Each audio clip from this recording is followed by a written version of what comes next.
Well, essentially the Islamic Aqidah has two main components. Two truth claims.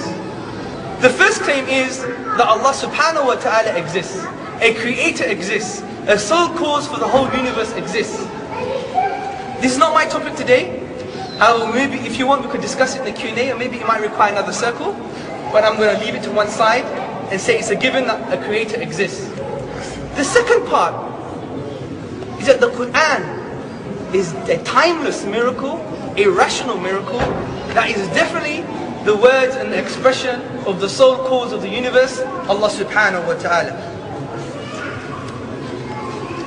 We know the Quran has a timeless challenge to humanity. In Surah Baqarah, verse 23, Allah subhanahu wa ta'ala says, if you are in doubt, if you are doubtful, talking to humanity here, if you are in doubt about that which we have sent to our Prophet Muhammad sallallahu alayhi wa sallam, then bring one chapter like it, and call your witnesses and helpers besides Allah subhanahu wa ta'ala, if you are indeed truthful. Now according to Ibn Abbas, Qurtubi, Ibn Kathir, Jalalain, this challenge is a timeless challenge that has to do with the literary and linguistic miracle of the Quran. What is the literary and linguistic miracle of the Quran? Essentially there's 5 major arguments. Is the unique literary form, the mechanics, the structure of the language, the unique linguistic genre, the eloquence of the Quran, the rhetoric of the Quran, and an example and also an argument that you all well know, which is the rational deduction of the Quran. So let's just talk about some of these arguments. The unique literary form. Generally, in the Arabic language, it's well known that there are 2 major groups of forms, literary forms in the Arabic language. One is called saj'a, one is called mursal, and the other is called poetry. Now saj'a is basically rhyme prose. So it's like speech I'm talking to you today, that is split into an irregular rhythm that has a rhyme at the end. Mursal is basically straightforward speech. It's like the speech I'm talking to you today that is intended to evoke some kind of emotion or fear or intellectual activity to the masses. Furthermore, poetry is further split into 16 different rhythmical patterns called the al-bihar, which comes from the Arabic word seas. So it's just like the wave. So the rhythmical patterns are quite metrical. For example, in Arabic poetry that follows the metrical pattern of at-tawil basically goes ba ba ba ba ba ba. That's the rhythm of the poem.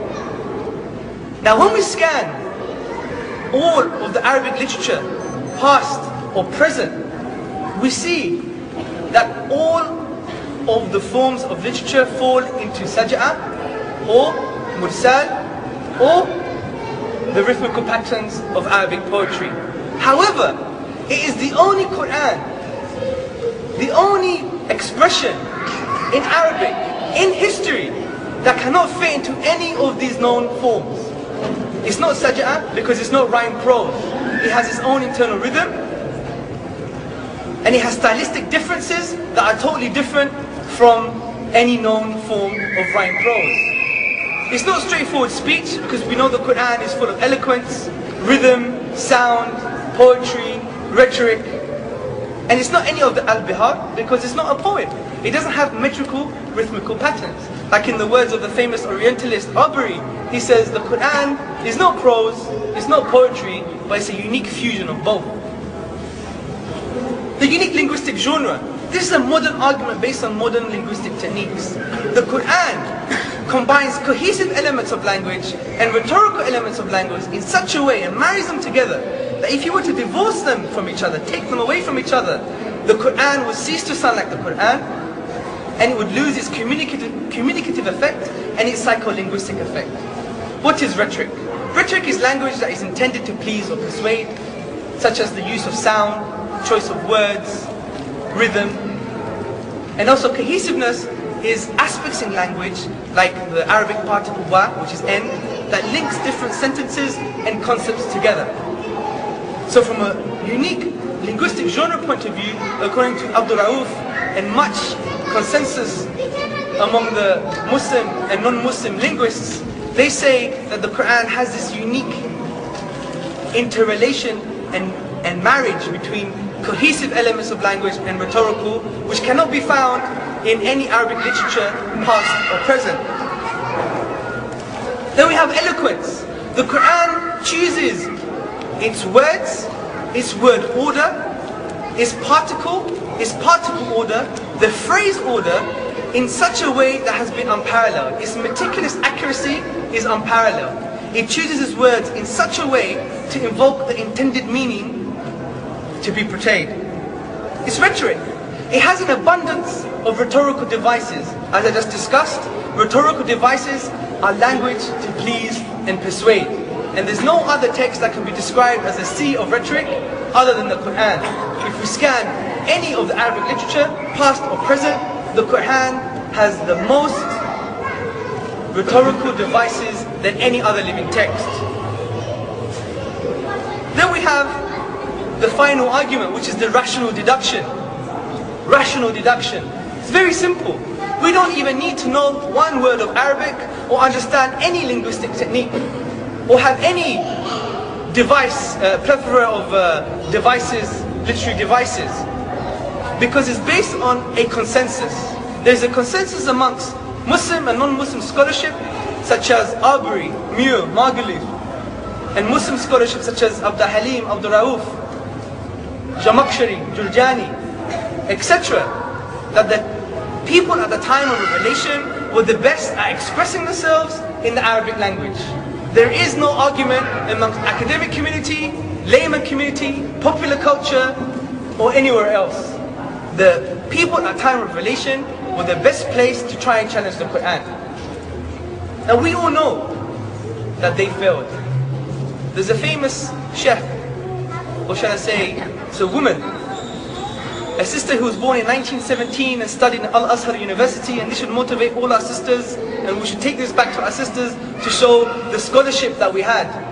In 1917, when she was born, after a few years she became a linguist scholar, and she was one of the only scholars in Al-Azhar to compile every single challenge of the Quran in history and refute every single challenge. And it's because of her book that has revived this intellectual activity on how the Quran is a literary and linguistic miracle. So we know the challenge has failed.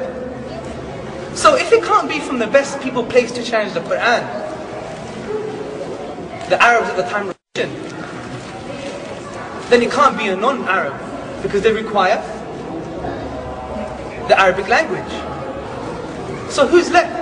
Some people may argue the Prophet Muhammad ﷺ was the one who was the source of the Quran. But then we may question, he was also Arab himself. And surely, in the modern world, when someone develops post-impressionism as an art form, then someone is able to replicate that art form, even though it was unique in the beginning. So why has no one been able to replicate the Quran, even though we have the blueprint of the Quran itself, and we have the tools in place, which are the finite grammatical rules and finite letters of the Arabic language?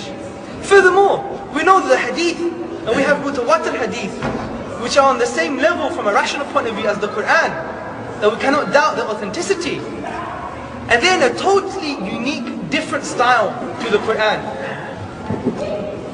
So how can a man, or any human being, utter orally two different distinct styles over a 23-year period? This is impossible. I studied psychology at university, and we studied the science called psycholinguistics. And the processes that are developed in language makes it impossible for someone to utter two different styles over a 23-year period. So from a physiological point of view and a rational point of view, this is impossible. So what's the next possible source?